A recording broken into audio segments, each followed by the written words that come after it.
We've had relatively reliable birth control since 1960. Okay, that's not very long. And we underestimate the unbelievable technological triumph of birth control. It's the hydrogen bomb. It's the transistor. Like, it's a major league All right, let's pause there for a minute. Transformation in human. He says this is like as major an intervention in human history as the atom bomb or the transistor. What is he saying? I think he's acknowledging, and hats off to him because few people these days are acknowledging this. Contraception was a radical, and what does radical mean? To the root game changer in the relationships of men and women. Do you want to know why we don't even know today what a man and a woman is? What men and women are? Why do we not know this today? What is the fundamental purpose, just on the natural level, of the sexual difference? You know, if an alien from a sexless planet landed on planet Earth and was caught off guard at the fact that we have two different expressions of the same humanity, male and female, what would he conclude? Why are we different? This alien from the sexless galaxy would recognize that all of the functioning of the human organism is complete except one function of the human organism, right? I am complete in all my functions as a man except in one. My respiratory system works all by itself. My circulatory system works all by itself. My digestive system works all by itself. But I have this system called the reproductive system that does not work on its own. And a woman's circulatory system, respiratory system, digestive system, etc., they work all on their own. She has one system that doesn't work on its own, the reproductive system. And in order for her reproductive system to function and my reproductive system to function, we have to function together. This is what the alien from the sexless galaxy realizes when he descends on planet Earth, where things are sexed, where things are gendered, right? If you've watched my other videos before, you've heard me probably say this. The root word in gender is gen, right? We see the same root in words like generous, generate, progeny, genealogy, genetics, genitals. What does it mean? It means to produce or give birth to, right? Before the modern world started deconstructing the word gender, everybody on planet Earth understood that gender meant the manner in which you generate new life, right? The male gender generates the next generation with his genitals through sperm. The female gender generates the next generation through her genitals with ova, right? This is the purpose of the gender distinction. Why are we blind to this today? Because we're seeing gender through condom-colored glasses. And the goal of modern contraception, he's referring to the pill when he says, only since 1960, really, have we had reliable contraception.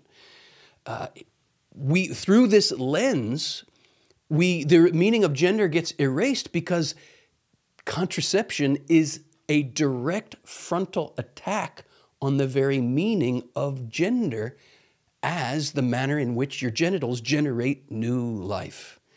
So what happens when you erase fertility from the sexual equation?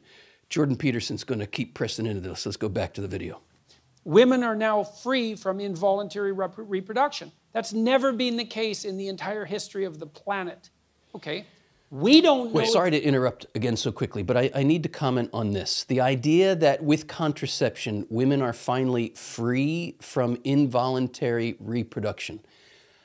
I think the very way of phrasing his point, and maybe if I sat down at a table with him and we talked about it, he would agree with me. But I think the very way he's phrasing the point already presupposes a kind of contraceptive mentality towards sex. It's contraception itself that makes women say strange things like, I got pregnant by accident. Well, were you having sex? Yeah, but the condom broke, or I forgot to take my pill, right? The freedom is not the ability to render our sexual acts sterile. Freedom comes prior to that when we understand that sex and babies go together. You are free not to have sex. If you don't want to have a baby, the logical thing is don't do that which bring babies into the world. I remember years ago I was watching Garrison Keillor, or listening to Garrison Keillor on the radio, and he summed up Catholic teaching on contraception very well when he said, if you don't want to go to Minneapolis, what are you doing on the train? Right? So here, I think Jordan, in saying women are finally free from involuntary reproduction, well, it's not involuntary if you know that sex leads to babies, right? If you engage freely in the act that brings babies into the world, you shouldn't be surprised if it leads to a baby, right? The freedom is whether or not we choose to engage in sex. If we choose to engage in sex, we should accept the consequences.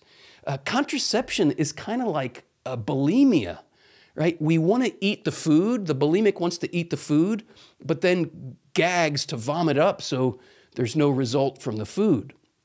Well, a much more healthy approach to eating would be, if you don't want to gain the weight or have the impact of what food is meant to do, well, don't eat the food, right? It's like Jordan Peterson is saying here, analogous with food. We finally, because we found some way of eating without some technology, I can take this pill and eat whatever I want without consequences. Finally, we're free to eat without involuntary gaining of weight. Well, if you don't want to gain the weight, don't eat the food. That's my point.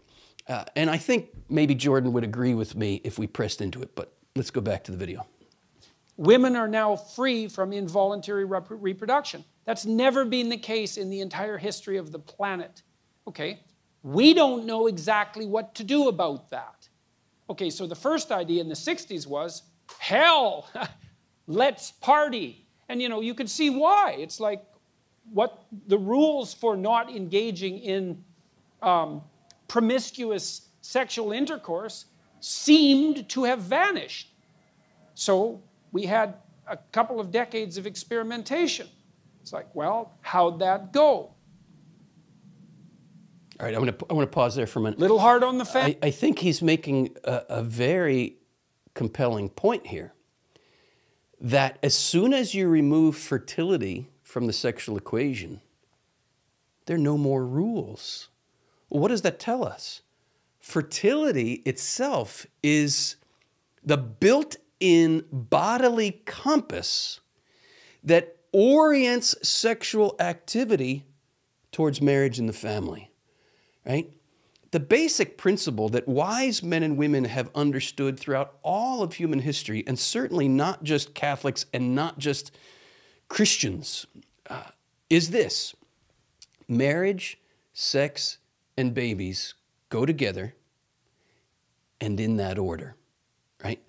If you retain fertility as the sexually orienting compass, we will understand intuitively sex leads to babies. Who should be having sex? Only those people who have committed to the responsible raising and education of the babies that might come into existence through their sexual acts. And what has that commitment been called throughout all of human history? Marriage, right? So remove fertility, and it's only going to take a little bit of time before sex and marriage gets ruptured from each other, right? We no longer think of sexual activity as a marital reality. We think of it as a kind of recreation or contact sport, or we evaluate our sexual choices not based on who could be a good mother or father to my children, but who's hot and who can give me more exciting, pleasurable sex, right? See, that's what happens when you remove fertility from the equation. The guiding principle is no longer marriage and family. The guiding principle is pleasure, and you get evaluated based on whether or not you bring other people pleasure. That's a utilitarian evaluation of sex, and we end up using one another rather than loving one another. Okay, back to Jordan Peterson. A couple of decades of experimentation. It's like, well, how'd that go?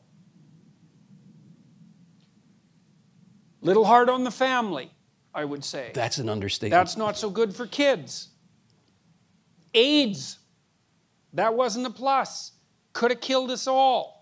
And it mutated, particularly to take advantage of promiscuous sex, because viruses are very tricky things. So it turns out that sex is a little bit more complicated than we thought. Well, it actually turns out that it's a lot more complicated than we think. Okay, and now it's 50, 60 years later, and we're trying to sort this out. It's like, well, when is it okay to have sex? Exactly. And when is it not okay to have sex? And what does it mean that it's okay? And what does consent mean? And the answer to that is, well, we never used to have to think these things through, because the rule was don't have sex until you get married. That was the rule. Now that isn't the rule. Okay, so what's the rule? All right, I want to pause there. Well, we're not having a conversation about that. The rule was don't have sex until you get married. Why was that, quote, the rule? Because fertility was part of the equation, and as I said a few moments ago, it oriented sex naturally towards marriage and the family. As Jordan Peterson pointed out here, what's the impact of contraception been on the family? And he was like, not so good. On children, not so good. Thank you, Jordan Peterson, for at least acknowledging the role contraception has played in the breakdown of the family. Have we not wondered? If we haven't, we should. What is it that in the past few decades has led to such the demise in such a dramatic fashion of marriage and family life? It seems like somehow in the middle of the 20th century, some bomb went off at the very foundations of marriage and the family. And I want to suggest, and Jordan Peterson is hinting at this, that bomb, he even called it, he compared it to something as significant as the atomic bomb. That bomb was contraception. What you may not know about the history of the question here is that up until 1930, every Christian denomination across the board recognized the immorality of contraception, right? 1,930 years of uninterrupted Christian teaching on the matter. Yes, all the reformers, Luther, Calvin, and beyond condemned contraception in no uncertain terms. And I want to hold out to you. Either all of those Christian leaders and thinkers for 1,930 years were wrong, or we, for the last 90 plus years, have been wrong. And I would suggest if you judge the tree by its fruit, you cannot not conclude that for the last 90 years, we've been wrong. It was predicted in 1930, not just by Catholics, certainly not just by Christians, but by wise men and women around the world who understood the power of fertility to orient, or when you remove it, disorient our sexual choices. It was understood that if contraception becomes the order of the day, we will see an increase in adultery, we'll see an increase in premarital sex, we'll see an increase in out-of-wedlock births, we'll see an increase in abortions, we'll see an increase in divorce, we'll see an increase in sexually transmitted diseases, we'll see an increase in homosexual activity to the point that it becomes normalized, and eventually we will see the evaporation of the very meaning of the gender distinction. Along with this, it was predicted that because of the breakdown of the family, we will see an increase in fatherless children, which would lead to an increase in crime, drugs, poverty. Just go down the list of what a culture of fatherless children amounts to, and it's the world we live in today. What was the connection with contraception?